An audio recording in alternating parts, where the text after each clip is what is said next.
Before dawn today, two gunmen fired shots at the U.S. consulate in Toronto. No one was injured. Police have not identified suspects or motive. The shooting occurred 2 days after an explosion outside the U.S. Embassy in Oslo, Norway. Police say that explosion might have been deliberate and possibly in reaction to the U.S. war with Iran. No one was injured in the Oslo attack. The U.S. Embassy sustained minor damage. Here with me now, CBS News national security contributor Samantha Vinograd. Sam, always good to see you.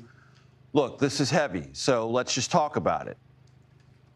The war is going on. There are Iranian sleeper cells. There are things happening in other parts of the world that have a violent undertone. Should we be thinking more actively, and are we thinking more actively about possible risks here at home? Since military operations began about 11 days ago, Major, the threat level in the United States has increased significantly. Now, let's remember the context here is it was already high. It was high because of ongoing tensions with Iran. It was high because of threat streams linked to ISIS. And it was high because of domestic terrorists already within our borders. Fast forward to today, and we certainly have a range of actors that the Iranian regime has historically relied on that have now potentially more momentum to act out against particular targets. We have direct regime agents. We have individuals that are linked to Iranian proxies. Proxies are really regionally based terrorist group with ties to the Iranian regime. And then we have individuals that the regime has just flat out hired to do its dirty work. These are criminals. These are assassins for hire, people that engage in kidnapping and more. And so because of all that, the American people do need to be on heightened alert right now, in addition to, of course, government officials being at a heightened threat posture. And I guess we would rank them as linked with the regime, inspired by, and perhaps sympathetic to.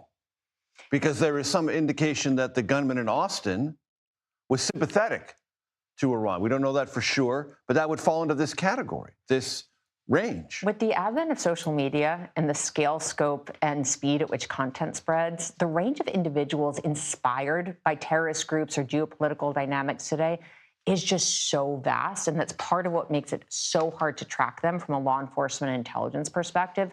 They're individuals with underlying mental health issues, grievances, that do get inspired by developments happening overseas, that do just consume some propaganda on social media and encrypted platforms that lead them to mobilize to violence, even if they've never had any direct contact with, for example, the Iranian regime. So it is a very broad group of individuals who may act based on what's happening in Iran today, and that makes the job of law enforcement and the intelligence community much harder. A moment ago, we talked to Gabe Amo about the Democratic congressman from Rhode Island about the stalemate over DHS funding. Yesterday, President Trump implied that that stalemate is making things more dangerous because they can't do their job as fully. Is that true?